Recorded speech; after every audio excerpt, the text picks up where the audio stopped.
So, Mrs. Joan Underwood, thank you for being here. How are you? I am doing wonderfully well, especially with everything that's going on. We really do need to be grateful. Yes. So thanks for having me, and I'm doing just fine. Yes. So, welcome to Untapped Potential with Dr. Simone, and it's a pleasure having you here with us. You're joining us all the way from Barbados. So, it is wonderful to have you on the program. Thank you so much, and greetings to you and all your viewers and listeners, not just from Barbados, but I happen to have the distinction of being able to speak for multiple countries because I am first generation Antiguan, born to a Monstrasian father and a Dominican mother, married to a Bajan and living in Barbados. You are a complete Caribbean woman. Indeed, and proud of it. Yes, so just introduce yourself. Let us know who you are. All right, so my name is Joan Underwood, as you have indicated. I was born in Antigua and Barbuda, first generation Antiguan and Barbudan, along with all my siblings. And I spent most of my life in Antigua and Barbuda, and did my undergrad work in Canada, in Halifax, Nova Scotia. Hated it. It was my first time experiencing winter, and just was not my cup of tea. Also lived in Baltimore for a year while I did some graduate studies there.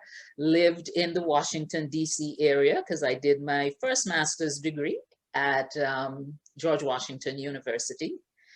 And moved back to the region, did another master's at the University of the West Indies at Caveville School of Business. And, I just love the region. I'm a Caribbean woman in my heart and in my soul, and very proud of it. I have been blessed to have been able to work throughout the region. And we'll get into the details of that story because I have a very eclectic past. Mm-hmm. Yeah, so kind of just walk us through some of your past, some of what you did before you landed in Barbados with your company. All right. So my first career was actually in healthcare. So my first degree was in the sciences, and I worked in Antigua and Barbuda.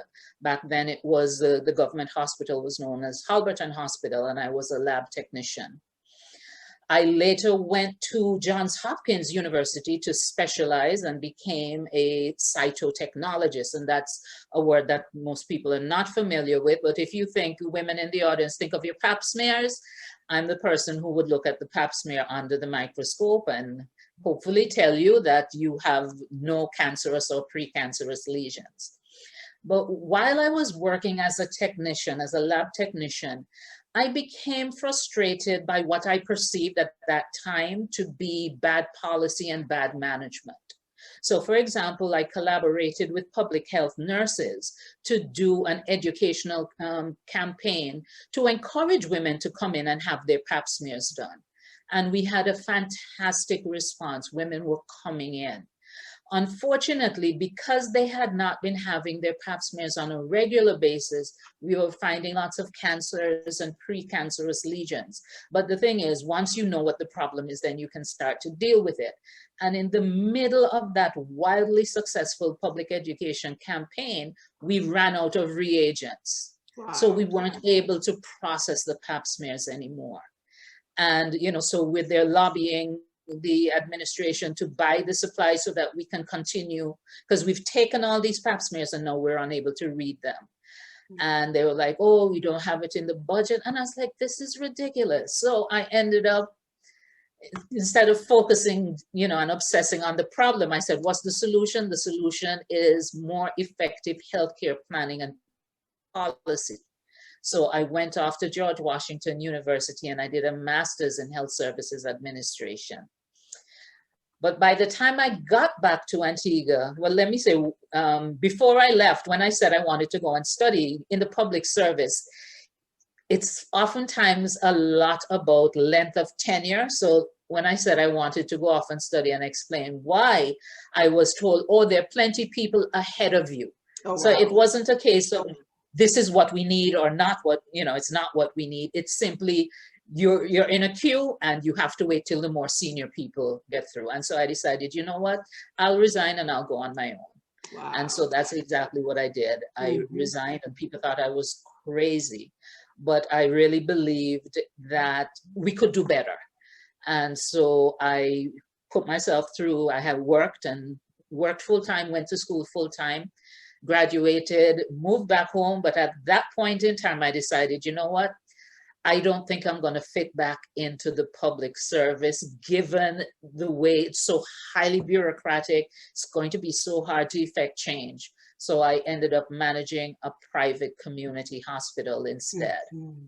So I did that for a while, really enjoyed doing that, and because I believe in a life of service. And while I was doing that, the institution was approached by someone acting on behalf of a name that some of your listeners might know, and it's Eric Clapton. Because at the time, he was building a drug rehab center in Antigua. He actually has a home in Antigua. And so they approached my small community hospital because they needed to have medical cover for their patients at the rehab center. And so I went through a contracting period with them so that we could, be selected as the hospital to provide, if needed, medical care for their patients. And at the end of the contracting period, they say, would you like to come and work with us? Oh, I mean, wow. we like, oh, you've handled this. And so this time it was still just a construction project. So they took me on board as the operations manager. So I got to hire all of the non-clinical staff, set up the standard operating procedures. So I'm still in the kind of healthcare field, right? Having moved from the technical part of it to policy and administration and management. And then from that, I transitioned to general management. And like I said, very eclectic. I managed the National Lottery. Wow. Then from healthcare to lottery. Interesting. Then I joined the financial conglomerate as a special project manager first. So I designed and managed the project for them for 1 year. And then they said, can you come on board and set up our HR department? And at the time I was like, I would rather stick needles in my eyes, because I mean, HR had no interest in it. But what did catch my interest is that it was starting from scratch, because they didn't have an HR department. They had a personnel department, which, just did payroll, tracked leave. And I knew I didn't want to do that, but I like new challenges. So the thought of creating something from scratch, that's where I get most of my energy. Starting with a blank screen or a blank piece of paper and conceptualizing it, and both big picture and details. We are very much similar in that sense. That's my favorite thing to do. Start with nothing and just create something. Exactly. Yes. So I said, I'll do it, but only for 3 years, because I don't want to get stuck doing HR. And so we negotiated a 3-year contract, but fell in love with HR, and it's been 20-something years. Oh my. Yeah. Right. So how was the transition to Barbados? What drove that decision to move from Antigua to Barbados? Oh, well, there are a couple chapters in between setting up, getting into HR and to Barbados. So like I said, I fell in love with HR, ended up doing that for, gosh, it must have been over 7 years. And then there was a change in administration. And during that time, I was very active in terms of just social activism. I was a founding member of the Professional Organization for Women in Antigua and Barbuda. And we lobbied for the rights of women and girls and gender equity, etc. I eventually became chairman of the Employers Federation. And while I was in that position, I changed the name from chairman to president.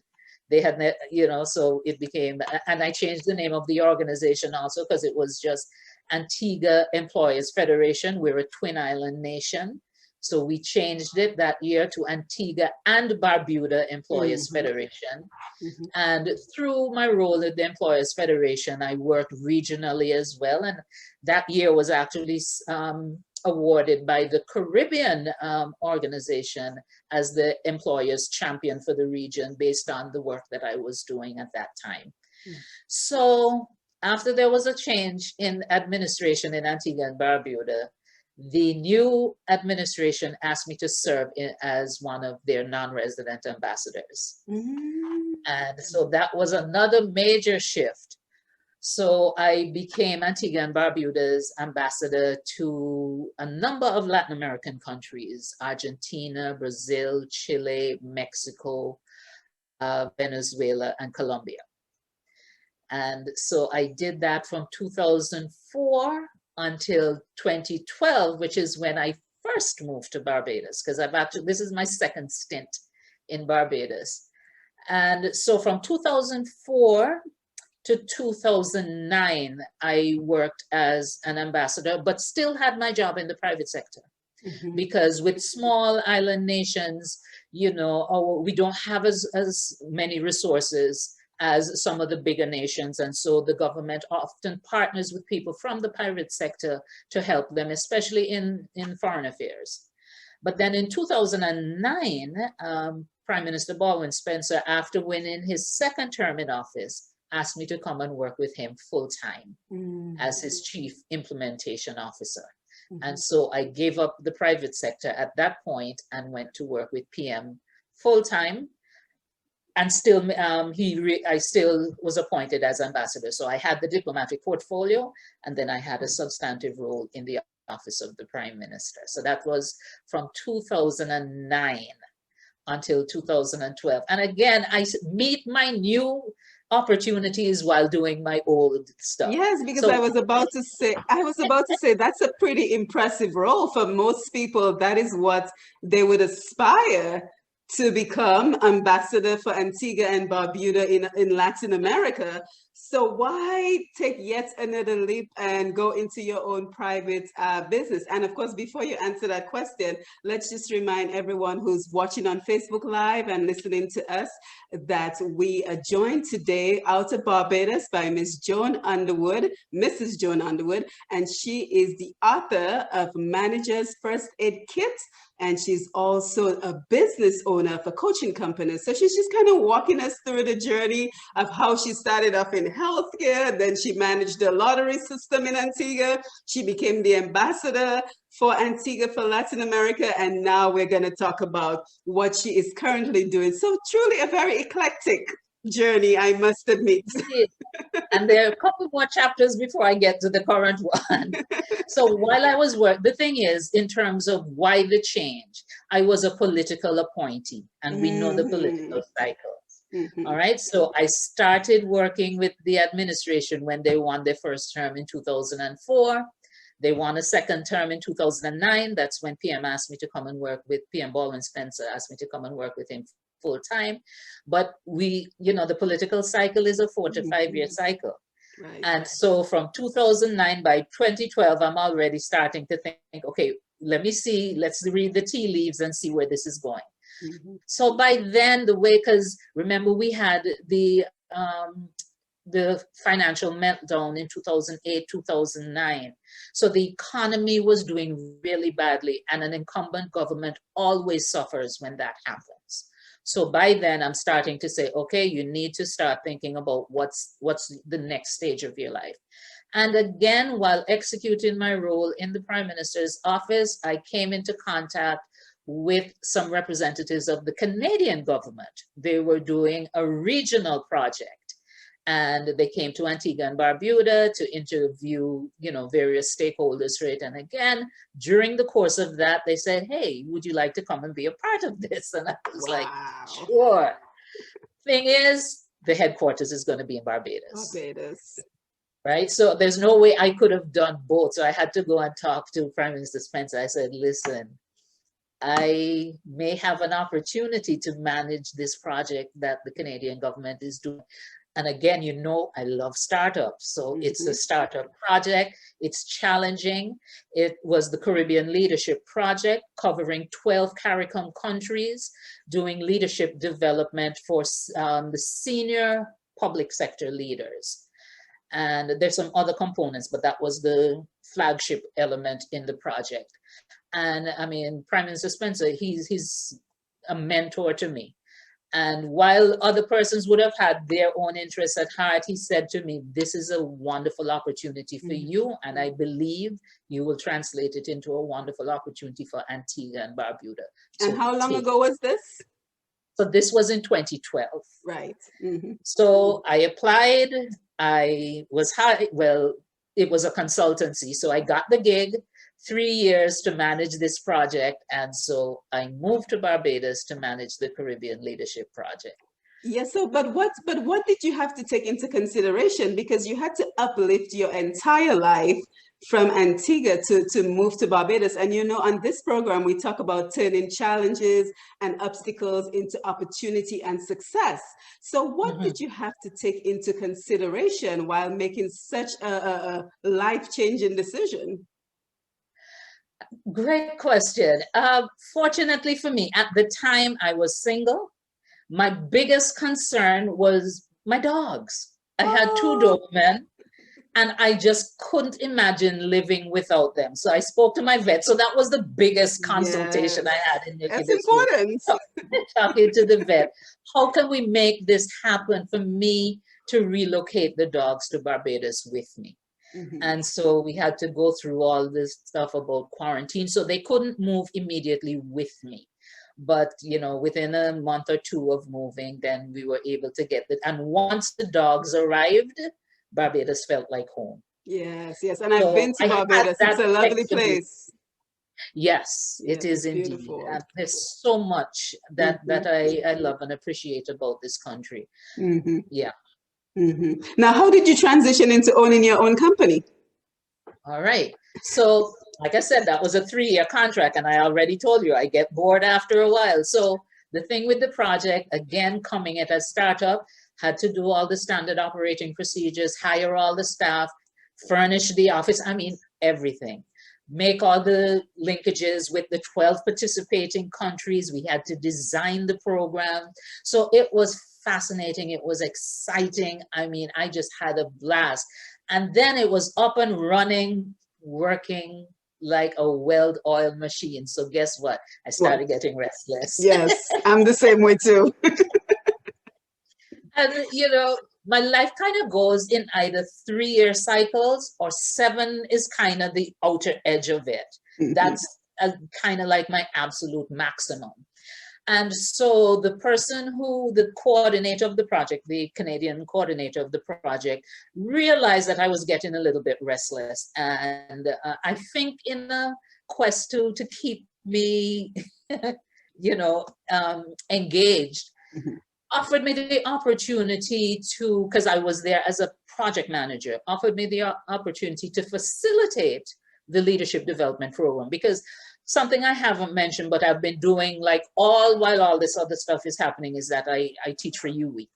So Mhm. first I taught in their undergrad program, then I taught in their executive diploma in management and executive MBA. But when I moved to Barbados and got caught up in the project, I just didn't have the bandwidth to continue to do that. There was just too many moving pieces for Mhm. the project. So I had given up my teaching with UWI. But she had heard me talk about how much I enjoyed teaching. So she was like, why don't you, you know, transition, spend part of your time as a project manager, because the project is running well. You don't have to be as hands-on. And then you can be a facilitator. So in doing that, it stretched past the initial 3 years, because this was now something new. So I did that for a while, and then I said, okay, I don't want to manage the project at all anymore. I'm done. And I will continue to facilitate for the time being, but I'm going to start my own company and do other consulting work. And so I made that transition in 2015, 2016, and Mhm. formed Underwood Talent Development Services Limited. Yes, yes, and I'm reading your bio here, And it says Managing Director, Principal Consultant with Underwood Talent Development Services, an acclaimed consulting firm specializing in helping professionals, business enterprises, governments, and Caribbean institutions develop high-performance individuals, teams, and strategies. Wow, that is really truly a great opportunity. Now, speaking of which, so you work with others outside of Barbados as well? Oh, absolutely. So for example, my work day today began with my facilitating an online training program for a cohort of learners in the public service in St. Lucia. Mm. Right? So they're one of my clients. I do online training with them because now in COVID, you know, and not a lot of face-to-face taking place. But, you know, it's so important in terms of preparing for success to have what I refer to as heads-up leadership. Huh? You can't just decide, okay, this is what I'm doing and I'm focused on what I'm doing. You have to be paying attention to what's happening in the environment around you. Absolutely. And so it was, I think, back in 2014 that I said, you know what? I think that online learning is going to become more and more popular. So I went and I got certified as a virtual facilitator. Because you can't just take face-to-face learning and sit down in front of a computer and do it. The design process needs to be completely different. You have to make it much more interactive to ensure that people just don't have the computer on, but are doing something else. So, I mean, so then since, you know, the pandemic came about, people are trying to convert, but I've been operating in this medium for a while now. So, you know, the government of St. Lucia reached out and they were like, we have to start doing our training online. I was like, I got you. I'm already there. Yeah, and quite interesting. You're actually preaching to the choir because I'm an online learning professor, so it's right up my alley. So I do know the importance of being able to facilitate courses and education via the online format. And you're right, it's not simply translating what is presented in a classroom into online. It's a completely different system that I don't think many people understand that it is different. Yeah.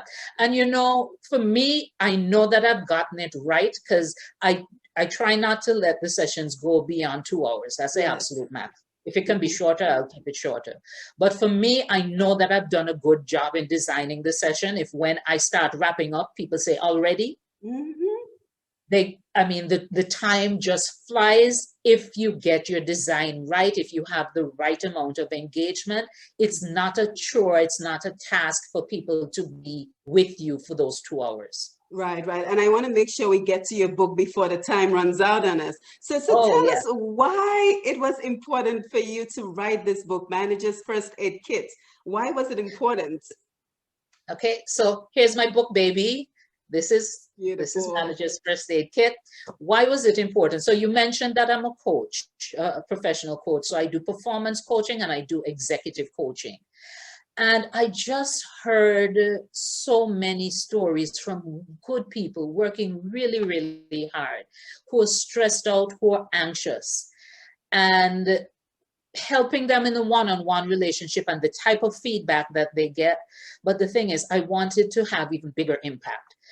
In addition to hearing the pain that coaching clients have in my training work as well, and even in my consulting work, when I go into organizations, there's so many people who are really struggling, good people really struggling in a lot of pain. And what I found is that the primary pain point is that transition from being an individual contributor to a supervisor or manager. Because think about it, typically you get promoted to a managerial position because you were very good at what you were doing already. Exactly. Right? So you were a very good knowledge worker, you were a very good technical worker, so they reward you by promoting you to a role that requires a completely different skill set. Yep. And unfortunately, most employers don't provide the necessary training to help you make that transition. So the published research says that as much as 60% of new managers either fail outright or underperform in their first 2 years. Mhm. And that's why I came up with the thought of writing the book and putting this help out there. The name of the book is Manager's First Aid Kit. And you know, it's recommended that every household have a first aid kit. Why? So that you can deal with small problems before they become big problems. And so in the Manager's First Aid Kit, I take you through dealing with the 3 biggest challenges that I have found personally and in my coaching and consulting work: managing self, managing others, and managing systems and processes. So that's the structure of the book. It deals with those challenges and gives you very practical tips in terms of how you can address those challenges and to, you know, maximize your potential as a manager. Yeah, and you're so correct, because indeed, many times employees are promoted not on their basis of being competent as a supervisor, but simply as a reward. And you know, the interesting thing about it is no one ever cares to ask the employee if this is the direction you want to go. So it's almost like a gift to you that, well, how dare you say no? Because you know you've Exactly. done so well in this Exactly. job, so this is the only way we can reward you. There are other ways to reward employees who are not interested in being managers, but you almost feel compelled to accept it because it's being offered to you as this gift that you may not be interested in. Exactly. And it's a gift that can suck the life out of you if you're not Yes, careful, yes, right? Because at first you're happy about it, probably because it's more money, more perks, yes. and it's, you know, it's prestigious, Prestige, prestige. right? And then you find yourself struggling Hmm. and you almost don't have anywhere to turn because you don't want to give people reason to think that they made a mistake in Right. promoting you. So you Hmm. might be reluctant to be vulnerable. Hmm. Then your peers who were, you know, line staff with you and maybe, you know, managing them, you're going to tell them that you're struggling, Right. right? So it can be a very lonely and a Mhm. very painful transition, but it doesn't need to Yeah, be. and you know, it can also be demotivating for the employee, because here you were enjoying whatever skill sets you were using, Yep. and now you're placed in more of an administrative position where there might be a lot of paperwork. You now have to discipline employees. So it can truly be challenging. But you know, I wanted to read some of the reviews on your book, because there's some wonderful reviews. And of course, you're going to let us know where we can purchase your book.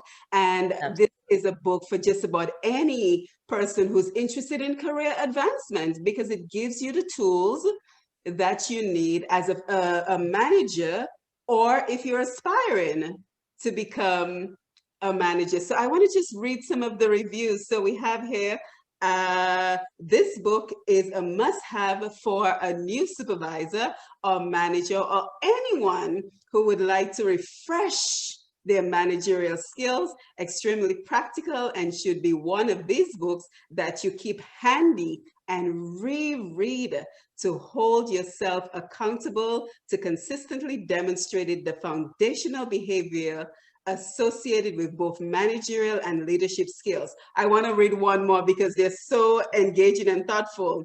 The author's ethos is grounded in meaningful transformation, beginning with the manager.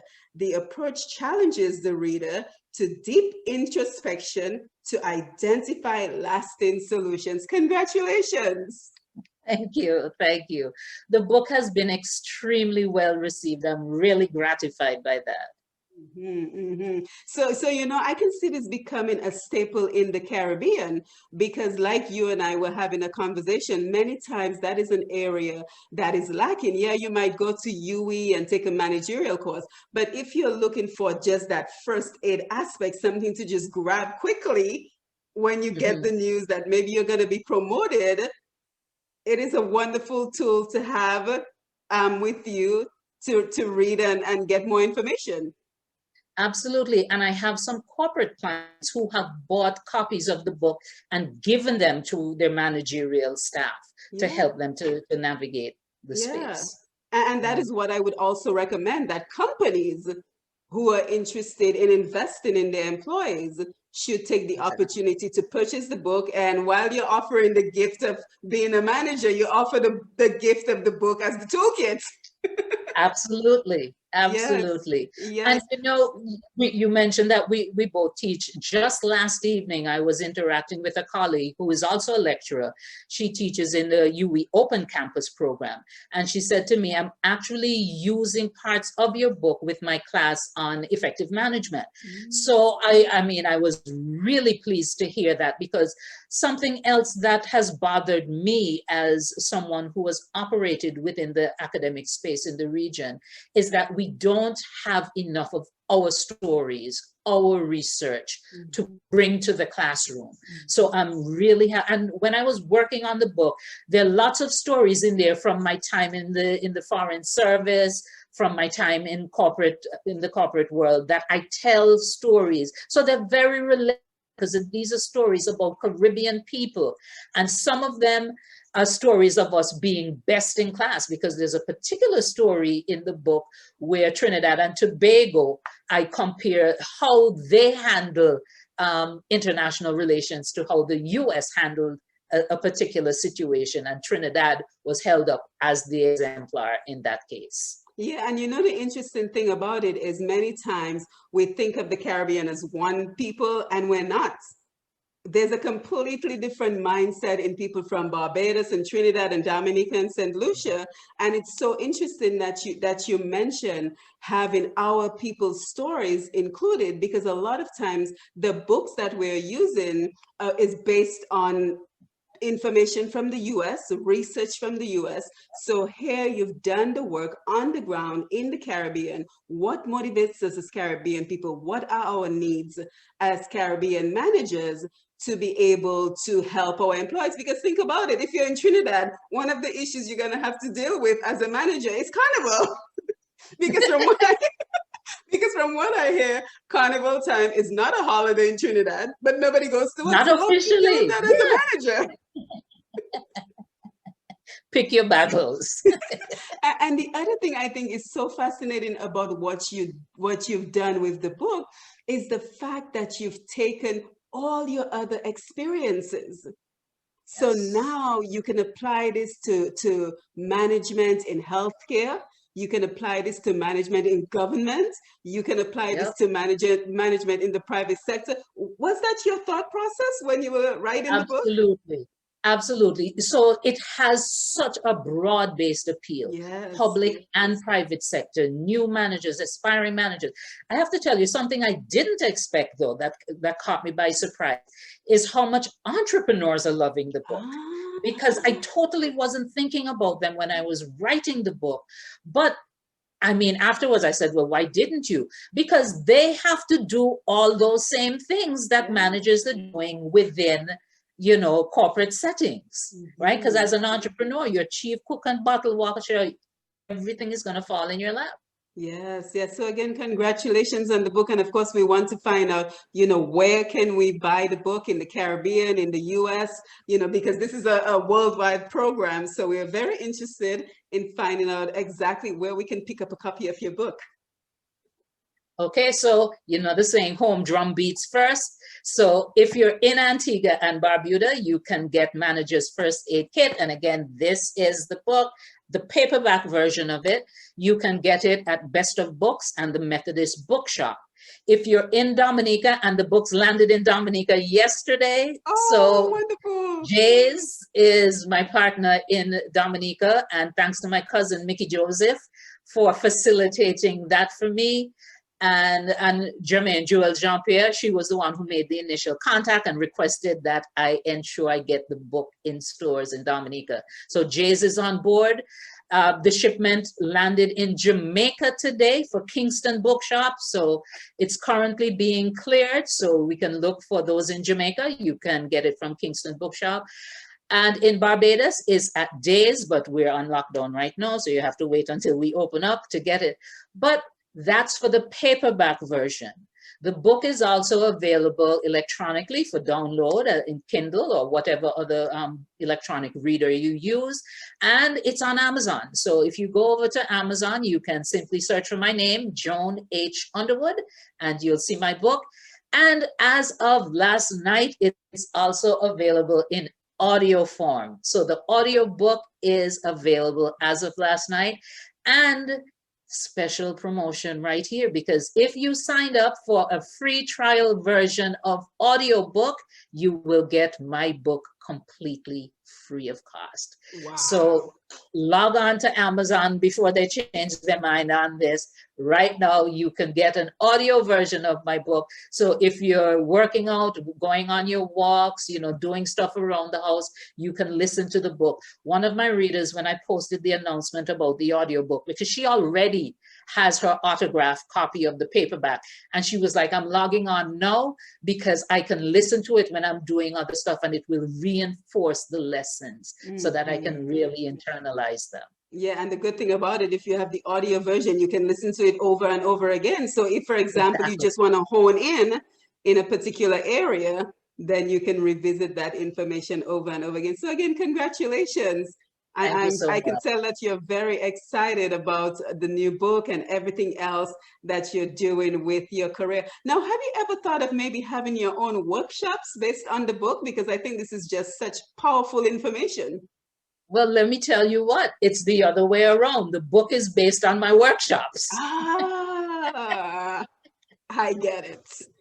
That makes sense. And a blog, because I wrote a blog, when I first formed the company, I wrote a blog for a full year. And then I was like, when you're writing it, and you probably experience this as well, each week you churn out one and it doesn't seem like it. But when you look back over a year and you realize, hey, this is some good stuff. And so the book came out of that process. And with my training, there are a number of my training programs that use the book as a resource. That is wonderful. Now, speaking of your blogs, where can we find you online besides just picking up a copy of your book if we're interested in your blogs, in following you? Absolutely. Thank you so much for that question. So the easiest thing to do, you can search for joanhunderwood.com. All right, so that's actually the landing page for the book, and you'll also find my blog there. So joanhunderwood.com. You can also look me up on LinkedIn, Joan H. Underwood. I'm on Facebook. I have a business page as well as my personal page. I'm on Instagram, making it really easy for you. It's at joan.h.underwood. So, and I have actually a new product that I just launched, and it has been getting fantastic feedback. It's a microblog. So every day, I put out just a small bite-sized snippet, and it's called Tools from My Kit. And I take requests. So if someone is struggling with an issue, they can give me the topic and I will write. Some of them is just one snippet. Other times I'll treat with the issue for an entire week. So you'll get 5 episodes on the topic. So, and the microblog is available on Facebook, on LinkedIn, and over on Instagram. Yeah, wonderful. Go ahead. Yeah, so I just want to encourage anyone, you don't need to struggle alone, and you don't need to struggle indefinitely. The struggle is real, but there are real solutions out there as well. And my passion, my commitment, my purpose is to help as many of you as I can to really maximize your potential. Yeah, so absolutely. So again, if you're looking for career advancement, especially, this is still relatively early in 2021. So we have all of 2021 to chart a path to success. So if you're looking for career advancement, especially if you're thinking of one day becoming a manager and you're wondering just exactly some of the tools that you may need, or if you're currently a manager and you're looking to just refresh your skills to remind yourself of the important work that you do as a manager, then we encourage you to get a copy of Manager's First Aid Kit, or get it as a gift for someone who is a manager or who would like to be a manager. So again, Joan, thank you for being here with us on Untapped Potential with Dr. Simone. It was a pleasure having you, and I look forward to staying in touch with you. Do you have any final words before we sign off this evening? Well, I want to thank you, and I want to thank someone who brought us together, and that's Irma Senhouse. So Irma introduced us, and she said, oh, you two will hit it off because you have so much in common. And she was right. So thanks to Irma, thanks to you, thanks to all your followers and your listeners. It's been an absolute pleasure. speaking with you and helping to bring the managers to a first aid kit to them, so you don't have to struggle. You can get the help that you need to maximize your potential. Yes, it was wonderful. It was wonderful having you on the program, and I look forward to staying in touch with you. Absolutely. Same here. Take Bye-bye care. now.